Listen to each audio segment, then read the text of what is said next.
Hi everyone, welcome to the Resin Making DIY Set video guide. These are the items that you will need that are actually also in the DIY kit.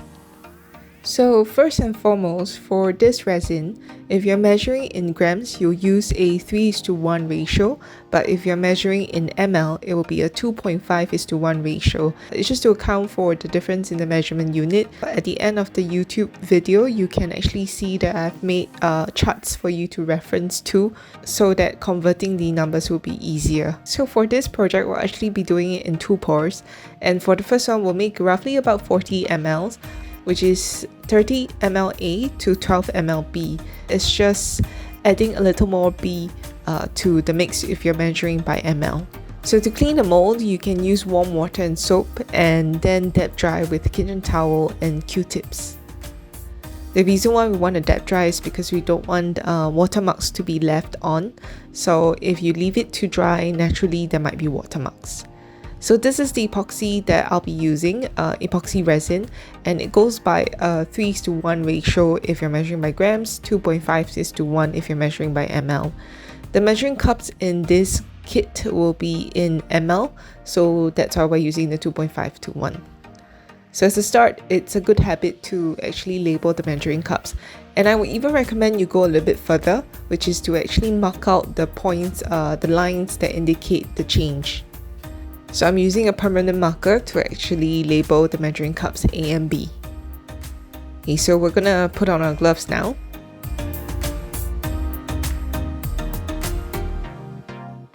Okay, so here you'll see that there are marks on the measuring cup, and we're gonna do a 30 ml pour first. Again, actually a tip would be to actually even take the permanent marker and mark out these lines as well on the measuring cup, so it's a lot easier to see. The total amount that's needed for the coaster is about 80 ml. Between 75 to 80 ml would be sufficient. Sometimes some resin might be left in the cup, so it's good to measure at 80. So for the first pour, we'll be using around 40, and then for the next pour, we'll be using around 40 as well. So I've got my B solution at 12 ml, and I've got my A solution at about 30 ml. So if it's hard to measure that 2 ml difference, just add a little, after you've reached the 10 ml mark, just add a little bit more B. We're going to pour the mixture into a paper cup for mixing, and you're going to mix from a cloudy mixture to a clear mixture. And we want to do this in a separate paper cup because we want to reuse the measuring cups. If you mix within the measuring cup, it might have a chemical reaction within it, and then that might make your cups not usable the next time. So best to actually mix it separately in a paper cup.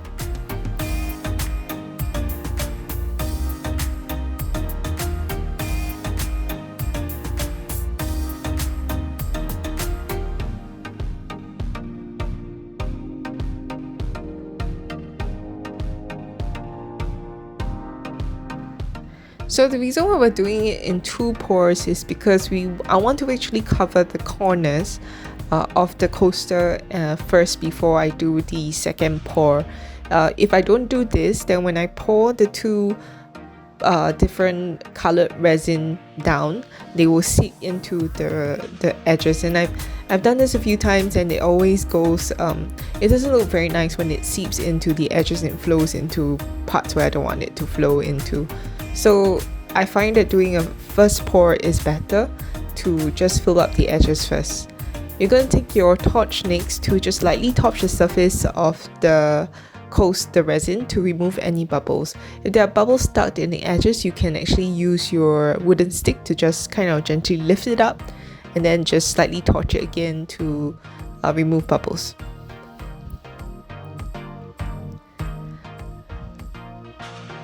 So just using the stick also to spread the thin resin evenly, just making sure that everything is well.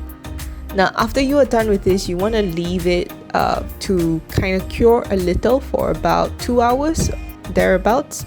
And the reason we want to do this is because I want it to kind of get a little thicker, like a little bit like a gel kind of quality.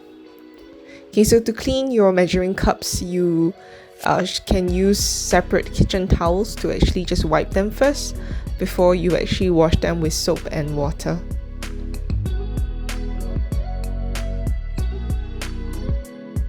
So I want to clean them as well because I want to prepare for the second pour later on.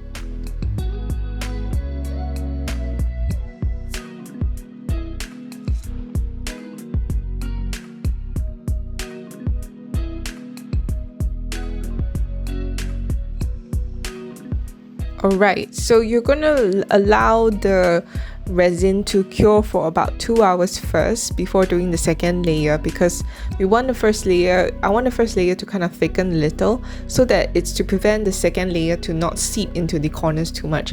I've done this a few times and I found that if it seeps into, then it doesn't look that nice, because you'll see the resin like kind of going into the edges and stretching out in the edges. But you don't have to follow this. If you have other designs in mind, you can definitely do everything in one pour.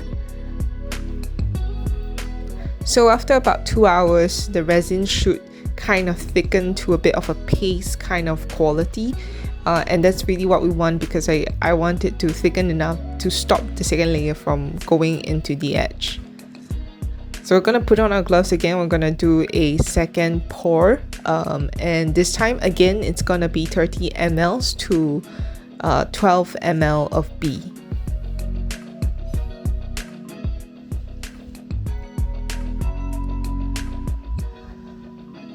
Again, I'm going to mix it in a separate paper cup, and you don't really want to pour it back into the old one you used, because the old one has been curing maybe for about 2 hours already, and pouring a fresh new batch of resin into the old one might actually cause a chemical reaction, and it might cure really quickly.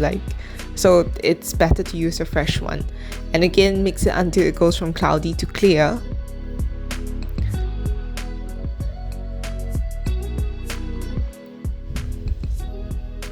And for this design, I'm actually going to do a turquoise resin together with gold flakes. So later on, I will need to actually separate the mixture into 2 parts. So I'm going to go for half-half. And actually at this point, you can even think about adding other colors. You can separate it into more than 2 parts if you want to. Just to play around, because once the bottom layer has kind of become a little bit more pasty, it would hold things a bit better in that sense. So this is actually pearly mica powder, so it's a turquoise kind of look. So once I separate the resin into half, it's about 20 ml in each cup, and for 20 ml worth of resin, I just need to maybe just do 1 scoop. It might be enough. If you want it a little bit more intense, then feel free to add a little bit more mica. And the very nice thing about this mica pearly is that it gives really like a shimmer to it because of the mica that's in it. So when you pour later on, you'll see it creates a very nice kind of pearly glow to it.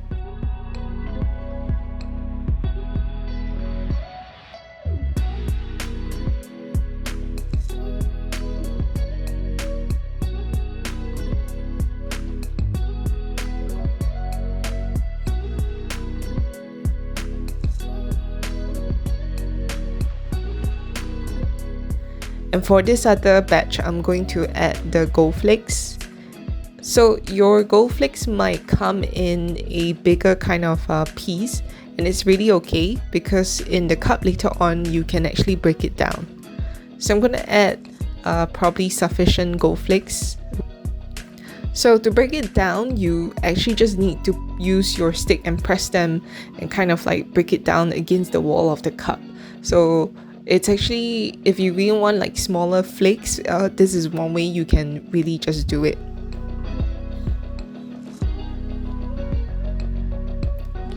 And when you're working with the resin, you actually get, for a fresh batch of resin, you get about an hour's worth of, you get about 45 minutes worth of working time.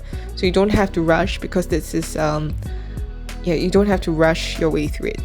Alright, so to do the pour, I've decided to do like a half pour. So I'm gonna pour the turquoise resin from one corner and then the gold flakes from the other corner. You see that the edges of it doesn't look very nice, but there are ways that you can kind of adjust it later on.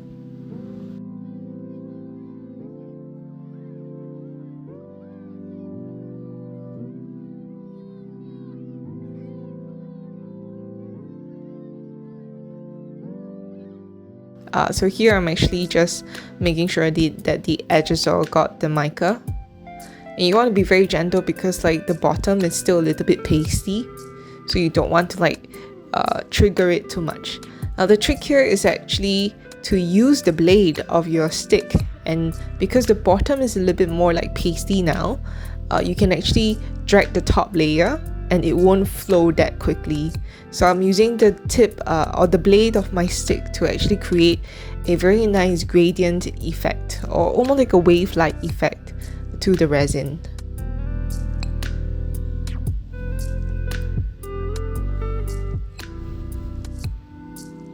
So on top of that, you can use your tweezer to adjust the gold flakes if you want to. If there's certain parts that have a clump of gold flakes and it doesn't look very nice, just use the tweezer, pick it out. You can rearrange it to your satisfaction.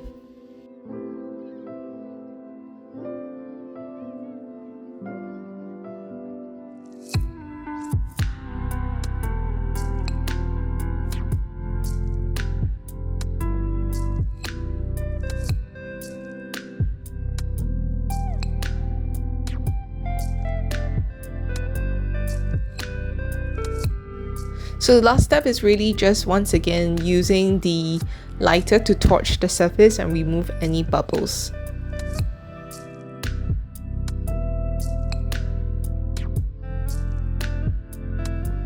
Right, once you're done and you're satisfied with the effect that there is, leave it to cure for about 12 hours. It should harden within 12 hours, but to fully cure, it will take 24 hours. So this is the final product. And you'll see that because we did the first layer, the color resin doesn't actually seep into the edges. Now when you're working on resin, try to work in a well-ventilated space, and when you're leaving your resin mold and resin out to cure, try and see if you can do some form of a covering so that dust doesn't actually sit and fall onto your resin mold. So that's that. Thank you so much for watching. To support the channel, please like and subscribe.